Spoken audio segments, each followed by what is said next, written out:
अब है general elective history TIHG 616 जो थीम्स इन हिस्ट्री सेकंड है उसका है। अब इसमें क्या क्या पढ़ना है आप लोगों को, ये सेकंड यूनिट है। इसमें आप लोगों को पढ़ना है यूरोपियन इन्वेजन कैसे हुआ पर्टिकुलर साउथ ईस्ट एशिया में।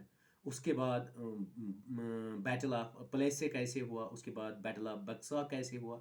उसके बाद जो सिविल सर्विसेज इंडिया में आया है वो मतलब यूरोपियन की ही देन है, मीन्स ब्रिटिशर्स ने वो उन्होंने कहाँ से लाया और उसको फिर पहले जो होता था सिविल सर्विसेज उसका जो मैक्सिमम वो ऑफिसर्स बनाते थे वो असल में यूरोपियंस ही बनाते थे। उसके बाद इंडियंस में से टाइगोर थे एक, उनके भाई सबसे पहले उन्होंने क्वालिफाई किया। उसके बाद फॉरेस्ट सर्विसेज कैसे इन्वॉल्व हुई यहाँ पर, ये सब मैं एक्सप्लेन करूँगा। उसके अलावा मैं objectives near about touching 2022 objectives मैंने इस यूनिट के बनाए तो वो भी आप लोगों को एलाबोरेट करके बताऊँगा।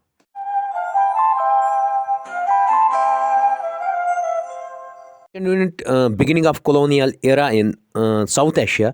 इसमें सबसे पहला टॉपिक है European penetration in India struggle for hegemony. उसमें सबसे कॉलोनियलिज्म किसको कहते हैं डिफ़ाइन किया है मैंने इस स्लाइड में। सबसे पहले इसका मतलब होता है एलिन और फॉरेन बंदा कोई बाहर से आता है, वो आपको पॉलिटिकली रूल करता है, सोशली, कल्चरली और इकोनॉमिकली और लीगली आप पे थोप देता है कोई चीज़। We call it as a colonialism. और जब कॉलोनियलिज्म का ओरिजिन हुआ ये 15th सेंचुरी में हुआ, क्योंकि यूरोपियंस दो साइड से आ गए, ईस्ट और वेस्ट साइड से साउथ ईस्ट पे कब्ज़ा करने के लिए। तो उन्होंने पहले अब यहाँ पर ट्रेड डेवलप करने की कोशिश की। ट्रेड डेवलपमेंट के साथ साथ ही उन्होंने टैक्सेस इम्पोज़ किए, फिर अपने लीगल लॉज को यहाँ इम्पोज़ किया लोगों पे। उसी पीरियड को हम कॉलोनियलिज्म कहते हैं। अब क्या है, अब सब कौन कौन सा साउथ ईस्ट एशिया में कौन कौन सी कंट्री आई। सबसे पहले पोर्चुगल, उसके बाद स्पेन, उसके बाद Netherlands is also known as Dutch, उन्हीं को कहते हैं। ब्रिटिशर्स जिनको ब्रिटेन कहते हैं, और फ्रांस। और ऑल दो यूरोप में इस एज को हम एज ऑफ डिस्कवरी कहते थे, लेकिन साउथ ईस्ट एशिया में ये एज ऑफ कॉलोनियलिज्म कहते हैं। अब है जो कॉइन टर्म की गई है वाइट मैन्स बर्डन, वो किपलिंग ने दी है। उन्होंने कहा क्या, उन्होंने एक पोइम लिखी थी, उसमें उन्होंने कहा कि जो वाइट पीपल है वो अपना कल्चरल और बाकी चीज़ें थोपते हैं नॉन वाइट्स पे। और एक चीज़ जो मैंने पहले ही कहा, स्पेनिश और पोर्चुगल में एक ट्रेटरी साइन हुई जिसको हम कहते हैं ट्रेटरी ऑफ टोर्जिस्लास। स्पेनिश वर्ड है ये, ट्रेटी ऑफ टोर्जिस्लास। उसमें क्या हुआ, उसमें उन्होंने एक महदा किया। महदा ये किया जो अटलांटिक ओशन है उसके बीच उन्होंने एक इमेजरी लाइन जो डाली, और उस इमेजरी लाइन को उन्होंने ईस्ट और वेस्ट को में डिवाइड किया। और जो वेस्ट वाला पार्ट था, means north America, south America, उसको उन्होंने स्पेन को दे दिया, एक्सेप्ट ब्राज़ील जो है साउथ अमेरिका में है, तो उसको छोड़ के पूरा एरिया स्पेन ने पकड़ा। और जो पोर्चुगल है उसने ईस्ट वाला पोर्शन पकड़ा जिसमें अफ्रीका था और इंडिया था। और जो ब्राज़ील था वो भी पोर्चुगल ने ही अपने उसमें रखा है, कॉलोनीज़ में। उसके बाद पोर्चुगल का जो आया, और जो ये ट्रेटी साइन हुई, ये जून 7 1494 को हुई है। उसके बाद पोर्चुगल ने कहाँ से कहाँ तक रूल किया, 1511 से लेके 1641 तक, मोर देन 100 ईयर्स उन्होंने रूल किया और ट्रेड पे ही डोमिनेट किया साउथ ईस्ट एशिया में। और उन्होंने सबसे पहले 1511 में सीज़ किया मलाक्का को। उसके बाद अब साउथ ईस्ट एशिया में 1511 में इन्होंने कब्ज़ा किया मलाक्का को, और उसके बाद 1641 को जो कैप्चर हुआ, डच ने इसको कैप्चर किया। अब फर्डिनेंड मैगलिस बहुत बड़े ग्रेटेस्ट ट्रैवलर थे, उसको स्पेनिश के एक किंग ने, किंग चार्ल्स फर्स्ट जिनको कहा जाता है, उन्होंने उसको असिस्टेंस दी। और वो सितंबर 1519 को वहाँ से निकले। वो फिर स्पेन से निकले। वो कितने लोगों के साथ, 270 लोग उसके साथ थे, और 5 शिप्स में वो निकले। लेकिन उनका वो एक क्लोज दोस्त था जिनका नाम एंटोनियो पिगाफिटा था। वो राइटर थे, वो हर एक वोवेज को लिखते थे, वोवेज होता है सफ़र को लिखते थे। वो उनके साथ चले और 28 मार्च 1521 को ये फिलीपाइंस पहुँचे। उसके बाद 7 अप्रैल को ये सीबू पहुँचे। उसके बाद ये 27 अप्रैल 1521 को मैगलिन को मार दिया गया इसी वोवेज में। इसको किसने मारा? लापू लापू एक बंदा था, तो उसने इसको मारा किस बेस पे? मास बैप्टिज्म पे। उसके बाद डेल कैनो और एक बंदा इनके साथ था, जिन्होंने बाकी जो 2 शिप्स के लोग बच्चे, नियर अबाउट 170 लोगों को वहाँ मारा गया। बाकी जितने भी 270 में बचे नियर अबाउट लोग, उनको उठा के वो 2 शिप्स में शिफ्ट हो गए। एक ईस्ट की तरह चलने लगा और एक वेस्ट की तरह चलने लगा। डेल कैनो सबसे पहले उन शिप्स को लेके स्पाइस आइलैंड पहुँचा। उस स्पाइस आइलैंड का नाम है मोलोका, और वो भी इंडियन कॉन्टिनेंट में ही है। और उसको क्रॉस करने के बाद वो फिर नवंबर में चले वहाँ से 1521 को, और 6 सितंबर 1522 को एक शिप, सबसे पहले शिप का नाम था विक्टोरिया शिप, जो अराइव हुआ पूरे स्पेन में। और पूरा इन लोगों ने एक पूरा चक्कर लगाया सीज़ का, और फिर पहुँचे वो पिगाफिटा के साथ वहाँ पर, और उन्होंने मतलब एक वोवेज पूरा लिखा, उसमें उन्होंने वो दर्ज किया। अब नीदरलैंड्स वाले, जिनको डच कहा जाता है, वो साउथ ईस्ट एशिया में कब से आगे 1605 से लेके 1799 तक रहे, और उसके अलावा 1825 से लेके 1940 तक वो इंडोनेशिया में रहे। और सबसे पहले 1596 में उन्होंने डच ईस्ट इंडिया कंपनी ने कॉलोनाइज़ किया इंडोनेशिया को, और उसके बाद 1605 से लेके 1799 तक अपनी कॉलोनीज़ वहाँ बनाई। ऑल दो पॉलिटिकल रूल नहीं किया, लेकिन वहाँ पर मोनोपोली चलाई। मोनोपोली का मतलब है तो होली एंड सोली जितना भी ट्रेड था वो डच के हाथ में था, जिनको नीदरलैंड्स के लोग कहते हैं, उनको डच भी कहा जाता है। उसके बाद ब्रिटेन ने 1824 से लेके 1957 तक साउथ ईस्ट एशिया में कब्ज़ा किया, और वेस्ट साइड से ये आ गए, और फ्रेंच जो आ गए, फ्रांस के लोग, वो ईस्ट साइड से कब्ज़ा करने आए। अब क्या हुआ, 15th सेंचुरी में यूरोपियंस का मतलब दिमाग आया कि हम लोग भी एशिया में जाएं, ताकि वहाँ स्पाइसेस है, वहाँ उनके साथ ट्रेड करें। लेकिन जो यूरोपियंस थे उनमें 3 क्वालिटीज़ थे। सबसे पहले वो शिप बिल्डिंग में माहिर थे, नेविगेशन का मतलब होता है समंदरी सफ़र, और एडवेंचरस स्पिरिट था उनमें, कि एडवेंचरस के लिए वो निकलते थे, समंदर के बीच दूसरे मुल्कों को जाते थे। उसमें सबसे पहले 1492 कोलंबस निकला। कहाँ से? स्पेन और पोर्चुगल से निकला। स्पेन उसके बगल में ही पोर्चुगल है, वहाँ से निकला। तो उन्होंने क्या कहा कि हम इंडिया जाएंगे, लेकिन वो सीधे सीधे जब वो ईस्ट से वेस्ट की तरफ चलते गए, उनको मिला अमेरिका, और उन्होंने वहाँ आइलैंड पे लोग देखे। उन्होंने उसको कहा ये शायद वेस्ट इंडीज़ है, वेस्ट में ये इंडिया है, तो सुर्ख लोग उन्हें मिले। उसके बाद कहा जाता है कि उन्होंने अमेरिका को डिस्कवर किया, और कभी कभी आपको क्वेश्चन दे सकता है कि किसने अमेरिका को डिस्कवर किया, उसका आंसर आएगा कोलंबस। उसके बाद 1498 में वास्को डी गामा, जो पोर्चुगल के थे, वो निकले थे दूसरे रूट पे, वो लेकिन वेस्ट से के बजाय ईस्ट की तरह आ गए, केप ऑफ गुड होप के जो साउथ अफ्रीका के टिप से गुजरती हुई, और फिर कैलीकट 17 मई 1498 को पहुँचे। उसके बाद 1510 को ट्रेडिंग सेटलर्स कैप्चर किया गोवा को, जिसमें सबसे फेमस लीडर था उनका अल्फांसो। इवन आजकल जो भी साउथ इंडिया का आम है वो उसी अल्फांसो के नाम से है, फेमस आम है वो अल्फांसो। और उन्होंने फिर पहले क्या किया, गोवा को कैप्चर किया, फिर कोच्चि को, फिर दमन एंड दीव को, और बाकी जगहों को। उसके अलावा 16th सेंचुरी में बाकी कंट्रीज़, ये तो सबसे पहले स्पेन आया, फिर पोर्चुगल आया, उसके बाद डच, जिनको हम नीदरलैंड वाले लोग कहते हैं, वो डच आ गया, फिर हॉलैंड वाले आ गए, इंग्लैंड वाले आ गए, फ्रांस वाले आ गए, ये सब आ गए ब्रिटिशर्स, जिन्होंने इवन श्रीलंका और मलेशिया पे कब्ज़ा किया। सबसे पहले जो है इस स्लाइड में मैंने पहले यूनिट का एक स्लाइड मिस किया था, एज ऑफ एक्सप्लोरेशन, वो देख लीजिए। इसमें सबसे बिजिएस्ट रूट जो है सिल्क रूट है 1490 में, जो इस चाइना से लेके डायरेक्टली एशिया सिल्क रूट था, कनेक्टेड यूरोप था, स्पेन और पोर्चुगल को जाता था वाया पाकिस्तान के थ्रू, ईरान के थ्रू। उसके बाद कोलंबस जो स्पेन से निकले थे 1492 में, वो पहुँचे थे, उन्होंने डिस्कवर अमेरिका को किया था। उसके बाद और एक स्कॉलर थे मैगलिन, वो 1519 को चले थे, वो पूरा world south America cap of good horn से निकले थे, फिर वो पूरा वर्ल्ड का चक्कर अटलांटिक ओशन, फिर पैसिफिक ओशन से दोबारा आए थे ऑस्ट्रेलियन के टिप पे, और फिर 1521 को मैगलिन को मारा गया बैटल में। और उसके बाद वास्को डी गामा निकले दौरे पे, और वो पहुंचे थे कैप ऑफ गुड होप से चलते चलते कैलीकट, जो साउथ इंडिया का टिप है, वहाँ पर पहुँचे थे वो।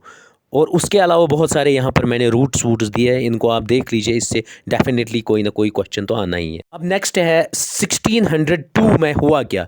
1602 में Dutch east India company formation हो गई, और उन्होंने क्या कहाँ कहाँ पर कंट्रोल किया, इंडोनेशिया आइलैंड्स पे, जावा, सुमात्रा एंड स्पाइस आइलैंड को उन्होंने कब्ज़ा किया।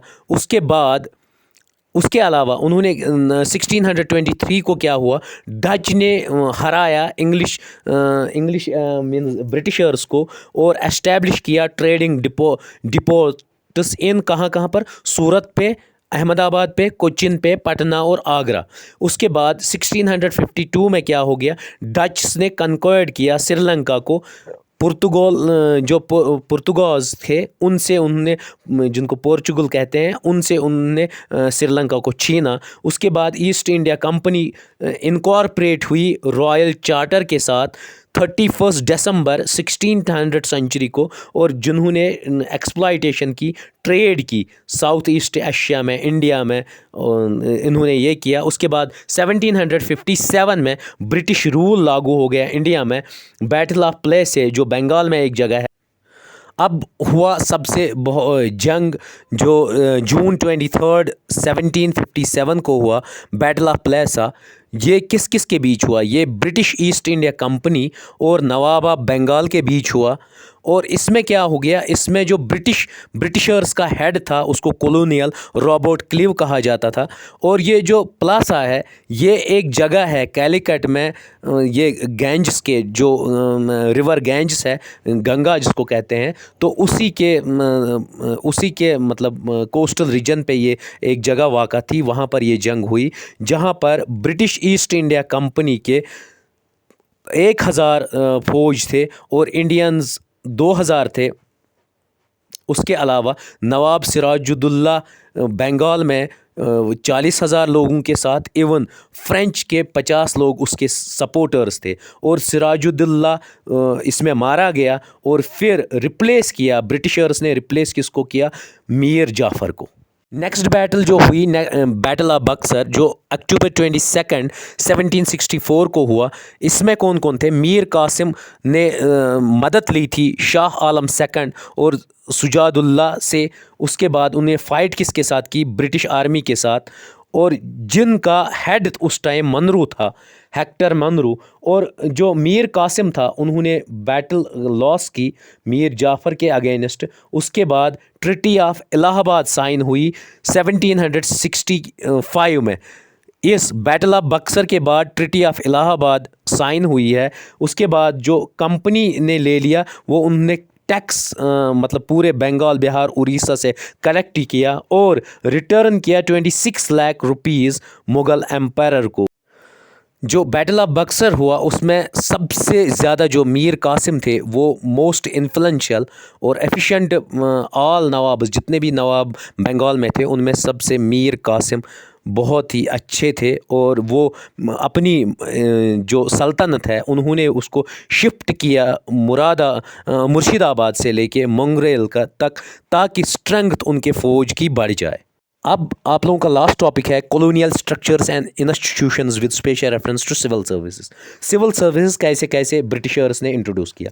सबसे पहले 1854 में इंट्रोडक्शन ऑफ सिविल सर्विसेज हुआ, कमीशन, जिसको स्टार्ट किया ईस्ट इंडिया कंपनी ने, और नॉमिनेटेड डायरेक्टर्स किए, और ट्रेंड उनको कहाँ किया जाता था, जो भी ये सिविल सर्विस में जैसे आज आईएएस होते हैं, इनको आजकल ट्रेंड देहरादून में, दिल्ली में, बाकी जगहों पर, लेकिन उसके दौर के ज़माने में उनको लंदन, हेलबरी कॉलेज इन लंदन था, वहाँ पर ट्रेन किया जाता था, ट्रेनिंग दी जाती थी। और 1855 में पहला कंपटीशन स्टार्ट हुआ लंदन में, और जिसकी मतलब एज लिमिट कितनी थी, 18 से लेके 23 ईयर्स तक, मींस इस दरमियान के मतलब बंदे जितने भी थे कैंडिडेट्स, 18 से लेके 23 तक वो फॉर्म भर सकते थे। उसके बाद 1864 में फर्स्ट इंडियन श्री सत्येंद्र नाथ टैगोर, जो रविंद्रनाथ टैगोर का भाई था, उसने सबसे पहला सिविल सर्विसेज क्वालिफाई किया। और 1922 में इंडियन सिविल सर्विसेज